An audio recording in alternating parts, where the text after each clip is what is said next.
పెళ్ళైనా పండగైనా వేడుక ఏదైనా పట్టుచీరల ప్రత్యేక వేదిక వారాహి సిల్క్స్. ఇరాన్ యుద్ధం తీవ్ర రూపం దాలుస్తుంది. యుద్ధంలోకి అడుగు పెడుతూ ఉన్న యూకే న్యూక్లియర్ సబ్మెరైన్ రంగంలోకి దింపింది. యూకే అరేబియన్ సముద్రంలోకి న్యూక్లియర్ సబ్మెరైన్ చేరుతుంది. హార్మోజ్ జలసంధి వద్ద అమెరికాకు తోడుగా ఈ సబ్మెరైన్ ఉండనుంది. ఇరాన్పై దాడులకు సిద్ధంగా ఉంది యూకే. ఇటు అమెరికా యూకేల ఉమ్మడి సైనిక స్థావరం డిగో గార్సియాపైకి ఇరాన్ 2 బాలిస్టిక్ మిసైల్స్ను ప్రయోగించింది. ఇరాన్ దాడిని తీవ్రంగా తప్పుపట్టింది యూకే. హార్మోజ్ను ఎలాంటి షరతులు లేకుండా ఫ్రీగా వదిలేయాలంటూ వార్నింగ్ ఇవ్వటం జరిగింది ట్రంప్. ఇక లేకపోతే తీవ్ర పరిణామాలుంటాయంటూ హెచ్చరించారు. హార్మోజ్ వద్దకు నౌకలను బలగాలను పంపాలంటూ నాటో దేశాలకు ఇప్పటికే విజ్ఞప్తి చేశారు ట్రంప్. ఇక యూకే రంగంలోకి దిగింది. నౌకరు ఇటు అమెరికాకి తోడుగా కూడా నౌకను పంపిస్తూ ఉంది. సబ్మెరైన్ నౌక అయితే చేరుతోంది అరేబియన్ సముద్రంలోకి. న్యూక్లియర్ సబ్మెరైన్ నౌక ఇది ఇక్కడ తోడుగా ఉండనుంది. హార్మూజ్ జలసంధిని ఇరాన్ నుంచి విడిపించడానికి, అక్కడ కార్యకలాపాలు సజావుగా సాగటానికి కూడా ఈ నౌకను పంపుతున్నట్లుగా తెలుస్తోంది. మరి దీనికి సంబంధించి డీటెయిల్స్ తెలుసుకునే ముందర ఒకసారి అక్కడ ఉన్నటువంటి పరిస్థితులు మనం చూద్దాము. ఈ నౌకకు సంబంధించి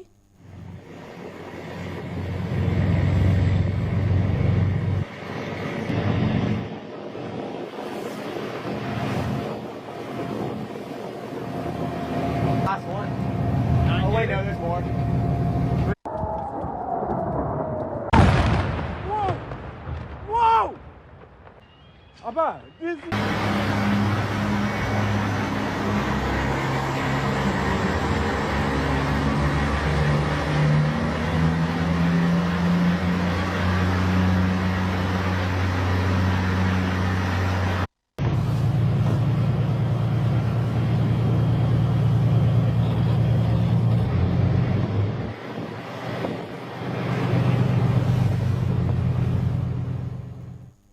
ఇక ఈ అంశం గురించిన డీటెయిల్స్ మా ప్రతినిధి భరత్ అడిగి తెలుసుకుందాం. ఎస్ భరత్, ఈ న్యూక్లియర్ సబ్మెరైన్ నౌక ప్రత్యేకత ఏంటి? ఏ విధంగా కూడా ఇది ఈ మొత్తం కూడా అంటే హార్మోజ్ జలసంధి విషయంలో హెల్ప్ కానుంది అమెరికాకి? ఏదైతే ఇరాన్ ఇజ్రాయెల్ యుద్ధానికి సంబంధించినంత వరకు కూడా యుద్ధం తీవ్ర రూపం దాల్చిందని చెప్పాల్సినటువంటి పరిస్థితి కనిపిస్తా ఉంది. ఇప్పటికే గడిచిన మూడో వారానికి యుద్ధం చేరుకున్నటువంటి పరిస్థితి. ఇజ్రాయెల్ అమెరికా సంయుక్తంగా కూడాను ఇరాన్ పైన ఇప్పటికే దాడులు చేస్తున్నటువంటి పరిస్థితి. ఇరాన్ కు సంబంధించి అనేక స్థావరాలతో పాటుగా ఏదైతే యుద్ధ సామాగ్రి తయారయ్యేటటువంటి కేంద్రాలపై కూడా దాడి చేసినటువంటి పరిస్థితి. అయితే ఇరాన్ కు సంబంధించినంత వరకు కీలకంగా ఉండేటటువంటి ఇరాన్ కు సంబంధించి ఇరాన్ భూభాగంలో ఉన్న హర్మూజ్ జలసంధిని మూసేసినటువంటి పరిస్థితి. ప్రపంచ దేశాలకు సంబంధించినంత వరకు కూడా 20% చమురు నిక్షేపాలంతా కూడా ఈ ప్రాంతం గుండానే రవాణా అయ్యేటటువంటి పరిస్థితి ఉంటుంది. మరీ ముఖ్యంగా 20% వాటా కలిగినటువంటి హర్మూజ్ జలసంధి మూసేయడం, దాంతో పాటుగా 3వ వారానికి చేరినటువంటి నేపథ్యం. ఈ నేపథ్యంలో ప్రపంచ దేశాల్లో ఏదైతే పెట్రోలియం సంబంధించినంత వరకు పెట్రోల్, డీజిల్, గ్యాస్ లాంటి ఇతర ఇబ్బందులతో ఇబ్బంది పడుతున్నటువంటి పరిస్థితి కనిపిస్తుంది. మరొక వైపు భారత్ లాంటి దేశాల్లో గ్యాస్ ధరలు పెంచినటువంటి నేపథ్యం. దాంతో పాటుగా ఈ మధ్యలో మరొకసారి పెట్రోల్, డీజిల్ ధరలు పెరిగే అవకాశం ఉందంటూ కూడాను హెచ్చరికలు వస్తున్నటువంటి పరిస్థితి. ప్రపంచ దేశాల్లో కూడా పూర్తిగా ముడి చమురు లేక అన్ని దేశాల్లో కూడా ఏదైతే ఎల్పిజి గానీ ధరలు తారాస్థాయికి పెరుగుతున్నటువంటి పరిస్థితుల్లో ఇప్పటికే ట్రంప్ కీలక వ్యాఖ్యలు చేసినటువంటి పరిస్థితి. ఏదైతే హర్మూజ్ జలసంధి ఉందో జలసంధిని ఫ్రీగా వదిలేయండంతో కూడా చెప్తున్నటువంటి పరిస్థితి కనిపించింది. అయితే ఇరాన్ దీన్ని వెనక్కి తీసుకోలేనటువంటి పరిస్థితి. హర్మూజ్ జలసంధిని మూసేయడంతో పాటుగా ఏ ఒక్క నౌక వెళ్ళినా సరే పేల్చేస్తామంటూ కూడా హెచ్చరికలు జారీ చేయడం, ఆ దిశగా అడుగులు పడినటువంటి పరిస్థితి. ఏదైతే అమెరికా గానీ ఇటువైపు మిగిలిన దేశాలకు సంబంధించినంత వరకు శిక్ష ఏవైతే ఉన్నాయో బయటికి వెళ్ళడానికి ప్రయత్నం చేసేటటువంటి వాటిని ఇప్పటికే పేల్చేసినటువంటి పరిస్థితి. మరీ ముఖ్యంగా హర్మూజ్ జలసంధి అనేది ఇరాన్ కి సంబంధించినంత వరకు కానీ గల్ఫ్ కంట్రీస్ కి సంబంధించి కానీ చాలా కీలకమైనటువంటి ప్రాంతం. అయితే ఇరాన్ దీన్ని కూడా చాలా కీలకంగా తీసుకున్నటువంటి సిచ్యువేషన్. జలసంధిలో ఉన్నటువంటి ఆ 23 కిలోమీటర్ రేడియేషన్ లో కూడా పూర్తిగా కూడాను మైన్స్ ని పెట్టినటువంటి పరిస్థితి. అంటే షిప్ ఎప్పుడైనా సరే వెళ్ళాలి అనుకున్న తీసుకుంటే వాళ్ళ అనుమతి లేకుండా వెళ్తే ఆ మైన్స్ పెట్టి పేల్ చేయడానికి సిద్ధంగా ఇరాన్ అయినటువంటి పరిస్థితి.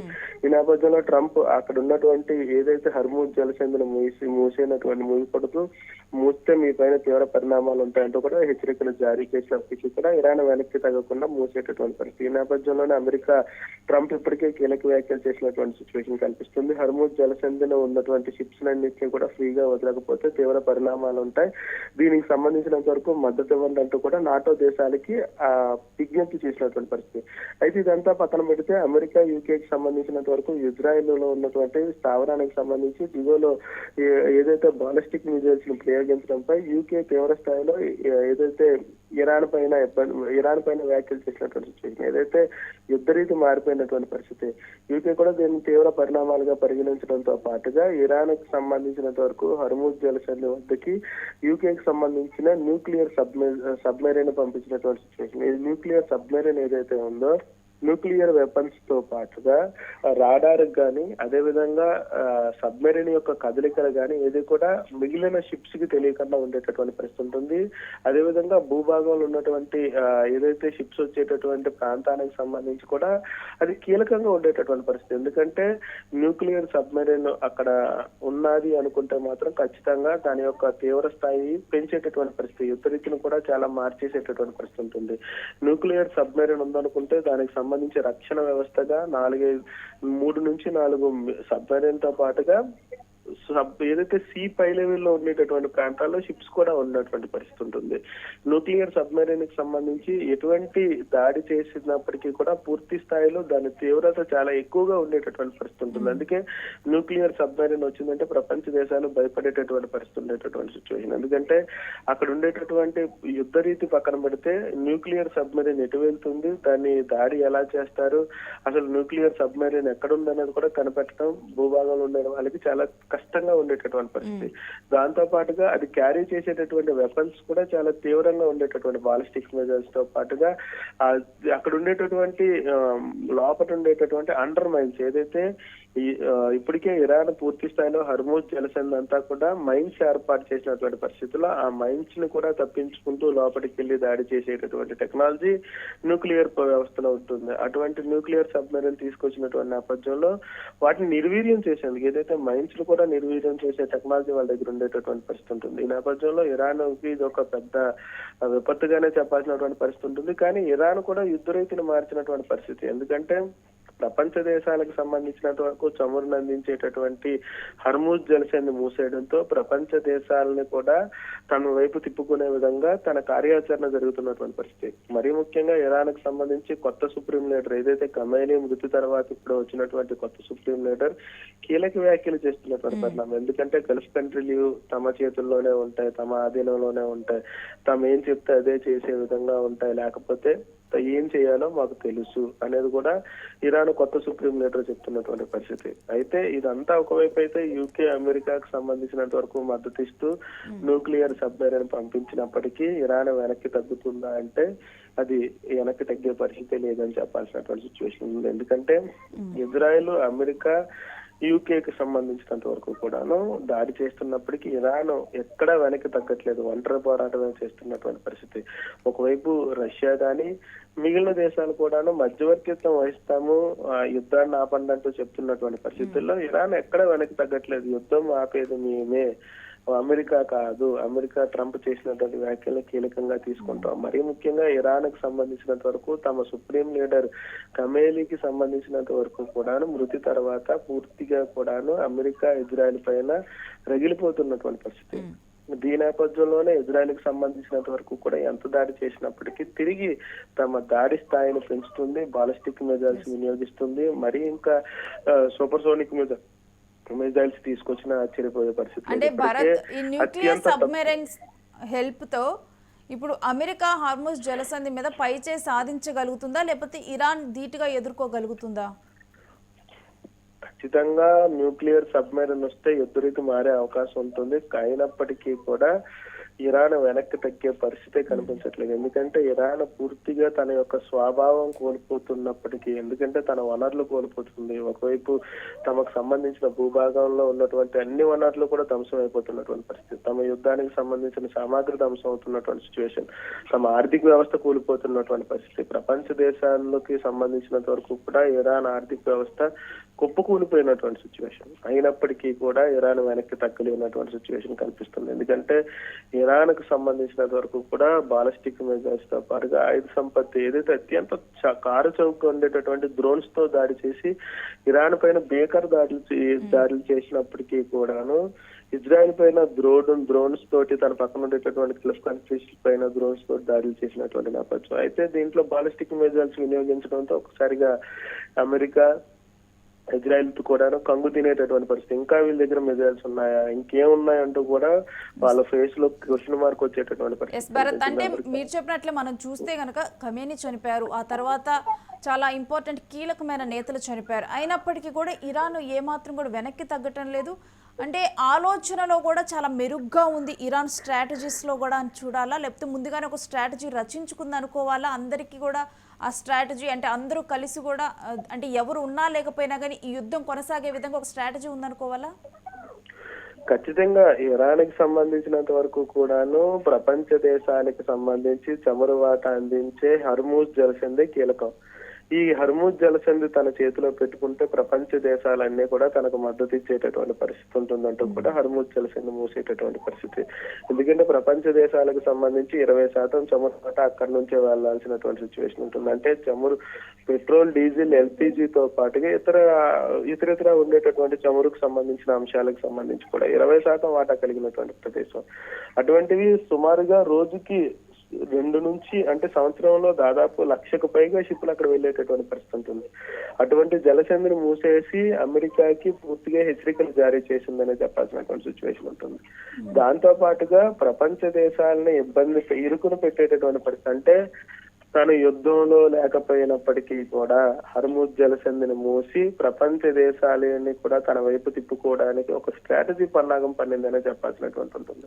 దాంతో పాటుగా ఇరాన్ కు సంబంధించినంత వరకు కూడా చైనా గాని, అటువైపు రష్యా గాని కొన్ని దేశాలు దానికి మద్దతు ఉన్నటువంటి పరిస్థితి. అక్కడి నుంచి తెచ్చుకున్నటువంటి టెక్నాలజీతో పాటుగా తన సొంతంగా డ్రోన్స్ తయారు చేసుకున్నటువంటి పరిస్థితి ఉంటుంది. ఇక్కడ ప్రధానంగా చర్చించాల్సినటువంటి పరిస్థితి ఉక్రెయిన్ కి సంబంధించినంత వరకు కూడాను ఏదైతే ఉక్రెయిన్ రష్యా పైన అత్యంత కారు చౌకగా డ్రోన్ తో దాడులు చేసిందో ఆ టెక్నాలజీని ఇరాన్ తీసుకోవడం, దాంతో పాటుగా ఆ డ్రోన్స్ తో ఇజ్రాయెల్ తో పాటుగా తన చుట్టుపక్కల ఉండేటటువంటి గల్ఫ్ దేశాలపైన, ఎందుకంటే గల్ఫ్ దేశాలపైన దాడి చేస్తే అక్కడ అమెరికా, ఇజ్రాయెల్ యొక్క మద్దతు తగ్గుతుంది, వాళ్ళపైన ప్రెజర్ పెరుగుతుంది. ఎందుకంటే హర్మూజ్ జలసంధి మూసేయడం ఏదైతే ఇంధన వినియోగానికి సంబంధించి కానీ ప్రపంచ దేశాల్లో చమురుకి సంబంధించినంత వరకు ఇబ్బంది పడేటటువంటి పరిస్థితి ఉంటుంది. యుద్ధం ఆపండి అంటూ కూడా వాళ్ళపైన ప్రెజర్ వచ్చే అవకాశం ఉంటుంది. ఆ అవకాశాన్ని తన సద్వినియోగం చేసుకోవాలనుకుంటూ ఇటువైపు హర్మూజ్ జలసంధి మూసేయడం, పక్కన ఉండేటటువంటి గల్ఫ్ కంట్రీస్ ఏదైతే అరబ్ కంట్రీస్ పైన డ్రోన్స్ తో దాడులు చేసినటువంటి పరిస్థితి. ఖచ్చితంగా ఇరాన్ కు సంబంధించినంత వరకు కూడా తన సుప్రీం లీడర్ ఖమేనీ మృతికి ప్రతీకార చర్య తీసుకుంటూ అమెరికాని, ఇజ్రాయెల్ ని ఒంటరి చేయాలనే ఉద్దేశంతో పూర్తిగా కూడా తన యొక్క స్ట్రాటజీ రచించుకోవడం. ముందు దాడిగా ఎంత జరిగినప్పటికీ కూడా ఇటు నుంచి డ్రోన్స్ తోటి అత్యంత కారు చౌకగా దాడి చేసినటువంటి పరిస్థితి.